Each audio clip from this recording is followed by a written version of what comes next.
Why does one country in the Caribbean still drive cars from the 1950s? I'm talking about Cuba. It's not because they love old cars. They do this because for 60 years they've been cut off from spare parts, from money, from markets. There was no invasion, there was no bombing, just 60 years of being shut off from the rest of the world, and the whole country was forced to freeze in time. Sanctions, I'm talking about economic sanctions. Sanctions are a time machine and they only point backwards. But take that same weapon being cut off and shut off from the rest of the world, and if you aim that weapon at one of the biggest countries on earth, you will find that instead of freezing, that country got stronger. The same weapon produced the opposite result. Why and how? That's what we will understand in this lecture. You see, under every dispute between the US and another country, behind every summit, behind every threat, behind every deal that collapses, behind every MOU that collapses, there is often a squeeze that's being applied. The US is behind the scenes, most likely applying leverage on another country, not with military force, but with power and pressure. What do I mean by that?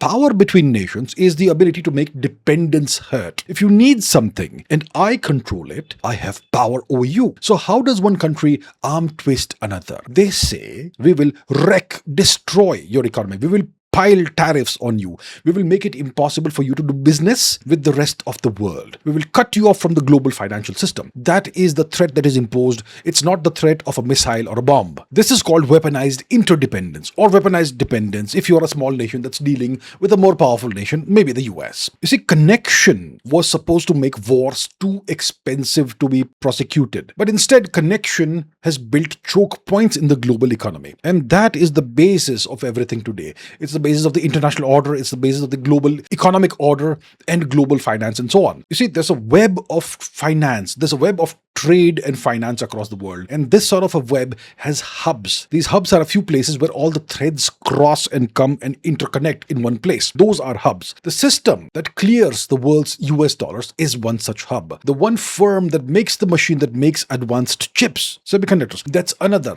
such hub, and so on and so forth. So if you control a hub, you get two powers at the same time. You can watch every flow that passes through it. That's the first thing, that's surveillance. And at the same time, you can shut any flow off. That is the choke, the ability to choke something off. You can see and you can strangle.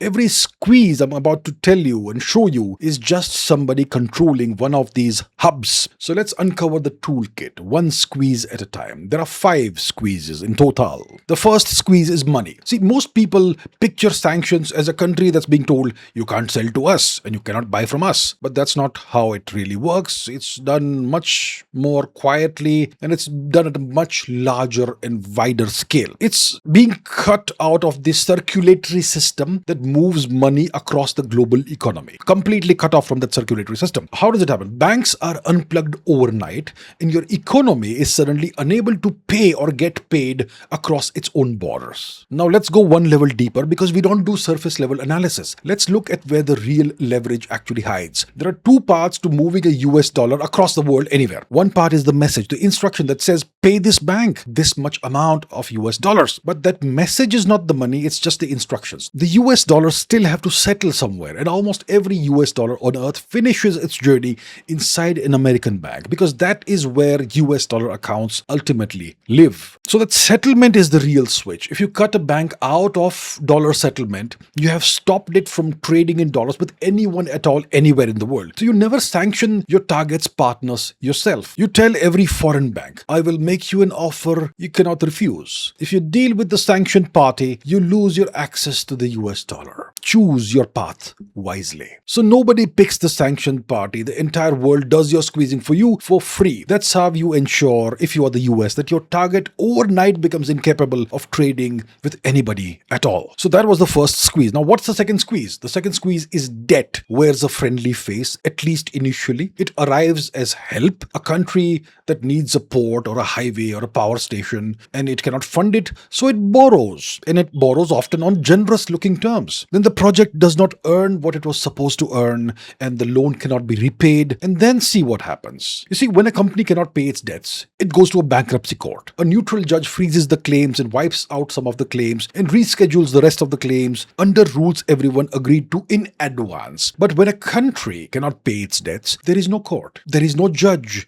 there is no international bankruptcy system for nations. There's nothing. So what does a broke country do? It goes back to its lenders one at a time and asks to reschedule. And in that room, there is no rule book and there is no referee. There's no judge. There is the borrower who needs more time, and there's the lender who can now name his price. And the price can be things that money cannot buy. A port on a 99-year lease, a military base, a contract locked up for a favored company, that sort of thing. The famous debt trap. Whoever has the ability to refinance you can essentially own you. The third squeeze is energy. This one you already know because we spent a whole lecture covering this. Let's keep moving. The fourth squeeze is technology. And this is a squeeze that has left deep scars on India. You may think that a modern weapon, a fighter jet, an engine, a chip, etc., you may think that it's something you buy. You pay and you own it and it's yours. The truth is it's not yours. It's a subscription. It works only as long as the spare parts keep arriving and the software keeps getting updated. And both of these are controlled by the seller. If the seller stops the parts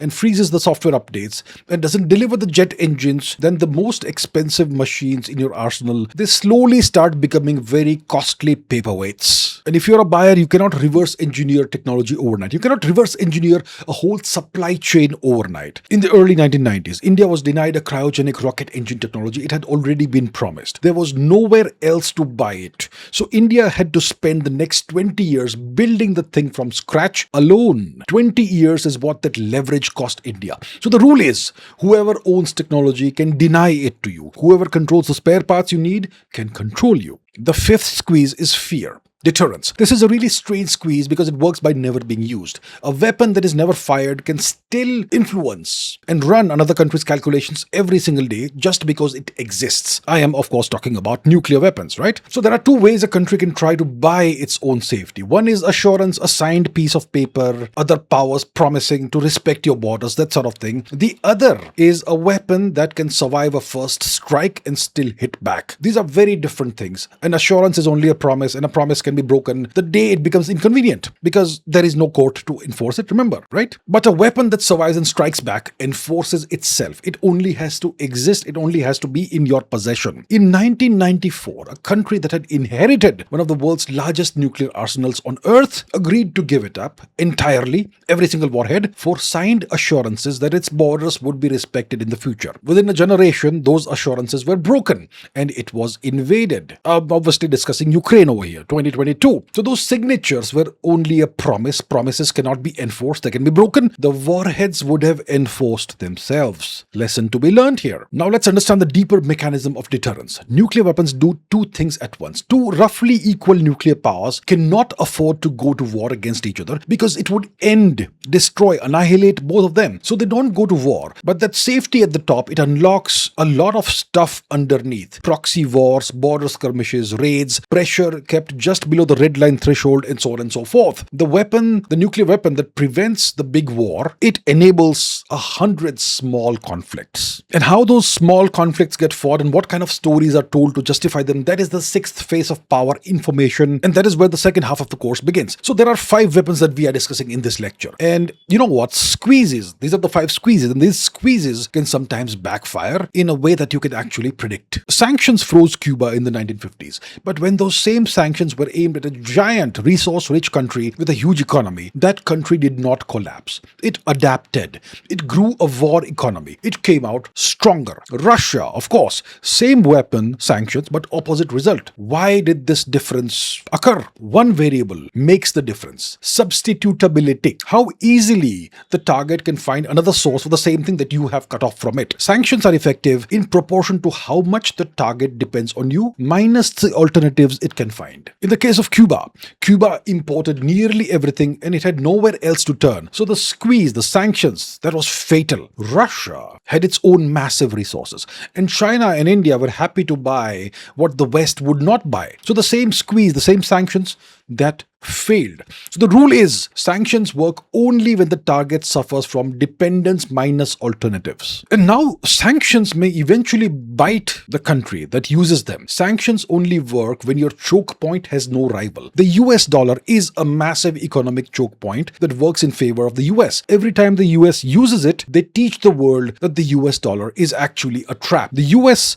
has weaponized the money system so much and so often that they have given other nations a need, a genuine genuine need, perhaps an urgent need to build a second system, a parallel system, a system that does not depend on the US or use the US dollar. Now, is that actually happening? Is the world about to drop the dollar tomorrow? Not quite. A lot of people wildly overclaim this matter over here. There are attempts that are being made, but the US dollar is still king. It is still king for now, not forever. The moment a real alternative to a choke point exists, the clock starts ticking, tick tock, tick tock. Now put it all back together. From now on, every time you see a dispute between the US and another country or between two other countries, ask two questions to yourself. One, what quiet squeeze is being applied underneath this dispute? Second, what kind of power is doing the squeezing? Is it money? Is it debt? Is it energy? Is it technology? Is it fear or deterrence? What type of power is doing the squeezing? Uncover the squeeze, uncover the form of power, and everything will make sense to you. So use this tonight. Take one story in the news, any standoff between two countries or whatever it is, and analyze it through the lens of the 5 squeezes. What is each side actually squeezing? What does the target depend on? And how many other places, what does the target actually depend on? And how many other places can the target get what it depends on? Do that, and you will actually be able to predict the next moves.